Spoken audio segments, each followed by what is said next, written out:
Welcome to SWEN Remote, a weekly newscast made by teens about what's going on in our Somersworth Dover community and beyond.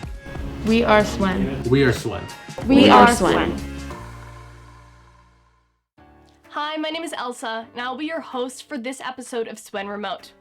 In this episode, we will be delving into the topic of remote learning and how it's affected students.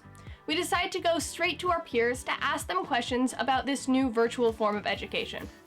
First, we asked them how online schooling is going for them. It's actually going quite well, or decent at least.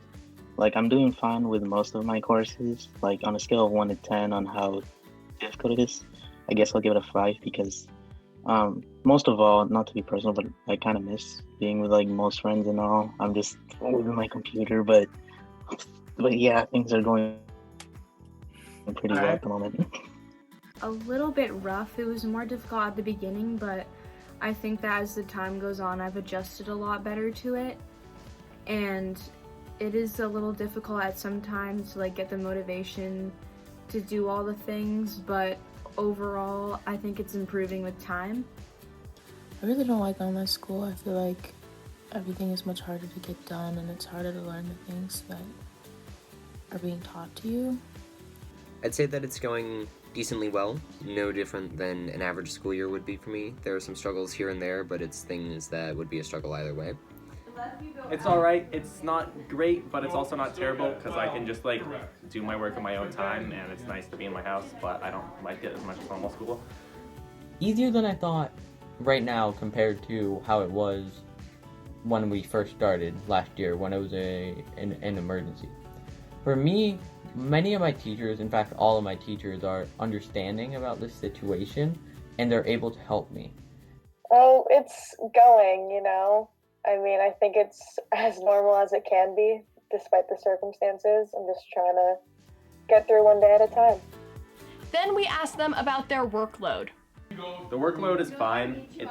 It's nothing, I can manage it, but it's definitely not something that I'm happy with. It's kind of a lot. It's really no different than regular school. It might be a little bit lighter because there's some assignments that just don't work as well through a digital environment, and then I'm also generally more adept when it comes to working digitally. It's not actually as bad as I thought it would be. It seems like a lot when I become disorganized sometimes or like start to procrastinate things, but the teachers are pretty lenient on like giving extended periods of time to like make it up, or like they'll give you extensions and things. I'd say the workload is pretty fair. It's not too heavy, it's not too much and stuff like that, but it's also like, it's enough to keep me busy throughout the day so I'm not just like sitting around and being like, oh, I don't know what I'm supposed to be doing right now. It's just, I think it's just right. It isn't actually too bad, but I know the teachers are trying to not put like much work on us students because we are facing a pandemic, and this might be like overwhelming for us, but on a scale of 1 to 10, I'd give it like a 5 or a 6 at best, at least. But I feel like for me the work is manageable, but sometimes it could just be a bit overwhelming, and then I kind of need like a lot of motivation and determination to get through it. So I guess work is not that bad. I understand that teachers have to get things done and they have to, change how they teach, but I just feel like for most classes, the workload is a lot. Then we asked them how they were able to manage their time. I manage my time not well. For what I do to manage my time, the only reason I'm able to do well in online schooling is that school is the only commitment I have right now. So I spend my whole entire day doing school. I think that my time management skills are pretty good. There are definitely some weeks where I find that I'm struggling more than others, but for the most part, I have a pretty good handle on that. I'm personally not very good at time management. I just try to get all my stuff done in class or in office hours. I manage my time by I'm not really effectively managing my time, but I get by. In the sense that I go to my classes, and then afterwards I just try to get my work done by the due date, and that's about all that I have for like guidelines. I make a little checklist of all the things I have to do after school, whether it be work or just like reminders for me to do stuff, so that I don't go crazy sitting alone all day. I am able to manage my time by like writing out a list to help myself and like just look at all the work that I have to do and like try to set a time to do it and keep up with the due dates on my assignments, and that just kind of helps me keep track, so it's not that difficult to manage my time. Then we ask them whether or not they feel connected with their teachers and peers. I would say I am connected, mainly because I talk a lot, and so I'm very friendly. It doesn't really matter the medium I talk to people in. I'm just a very friendly person all around, so I've been able to connect with a lot of people through Zoom. Well, obviously it's hard because we're not in school, and so no, I don't feel connected. My connectivity for my, like, how I feel with my teachers and classmates varies. It depends on the class, but in general, I do feel connected to my teachers just because I've had them before due to my classes being in stages and levels. But my classmates, I can't really connect with them unless I've already been friends with them before. So anybody new that's in my class, I can't really get to know them that well. I don't feel very connected with my classmates because we don't really get to talk that frequently, and the only time we do is like in a break room, and in break rooms I feel like a lot of people aren't very talkative and it can get a little awkward, so it's also kind of difficult to do like group projects over Zoom and stuff like that, so I don't feel that connected to the classmates, but there's a bit more connection with the teachers because you can like talk to them directly or like email them and stuff, but there's still like a disconnect since we're not able to have conversations directly in person and like make a relationship that way, but that's just the nature of the situation. Do I feel connected with teachers and classmates? No. Do I feel disconnected? Yes.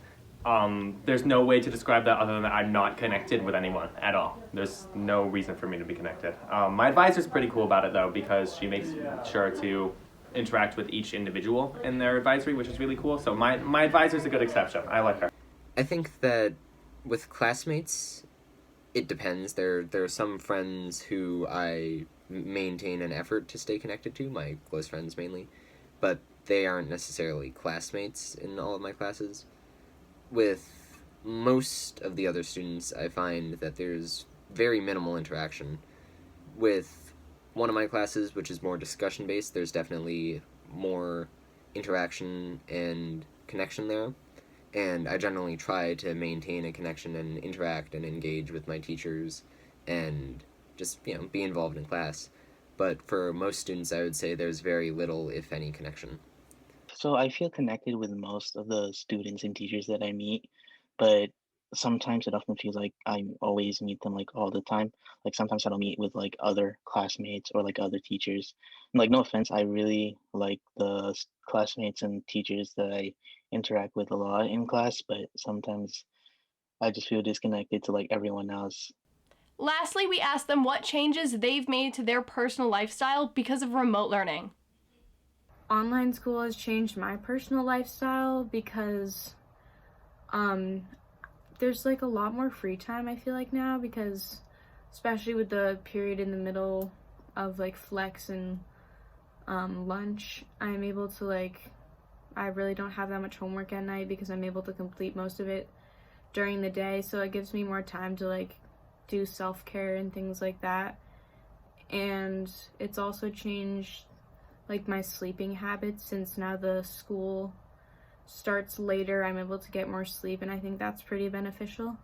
I think that I've improved my lifestyle in multiple ways, because without having to, say, spend an hour on the bus every day, I can take that time to go for a walk, or, get homework done, or whatever it may be. I'm able to wake up later in the day, which is much more to my natural sleep cycles. It's only an hour, but sometimes it does make a difference. Not so much in the quantity of sleep, but just the time that I'm more attuned to waking up at. For once, I've slept late, like 12:30. Normally during like school days before COVID, I used to sleep at like 10 or 9, and now I wake up at like 7 on the like, which is good. But in school, I feel more motivated to do work in virtual learning, and I feel like the difficulty that I've been facing with remote learning has made me adapt and develop. The changes I've made to my personal lifestyle in virtual learning is that I'm kind of just sitting home all day and just staring at the screen doing schoolwork. I'm not active, I don't do anything else. I guess I'm talking to friends a bit more now just because I have more time to do that. So I'm texting a lot more, video calling, playing games instead of actually like being outside, playing sports with them, or doing a club. Well, I get to wake up later. I mean, I think that's like the pro of all of this. I feel like a lot of things, you know, we don't go to school anymore, so that's a big change. And like, we're used to like getting up in the morning, getting ready, going to school, and it just doesn't happen anymore. I'm actually waking up a lot later now and going to sleep a lot later, which is weird. I mean, I guess it kind of makes sense, school's starting a little bit later, but my sleep schedule has actually changed a lot more than what it usually would in school. And then personal lifestyle, I mean, I don't know, I'm at home all the time, constantly, but aren't we all, right? As you can see, students have greatly been affected by virtual learning. We look forward to a time when it's safe to go back in person, but until then, we'll stick with this new virtual form of education. That's all we have for today's episode of SWEN Remote. We'd like to thank everyone who donated their time to speak with us about this topic. And we hope you come back for the next episode of SWEN Remote. Thank you.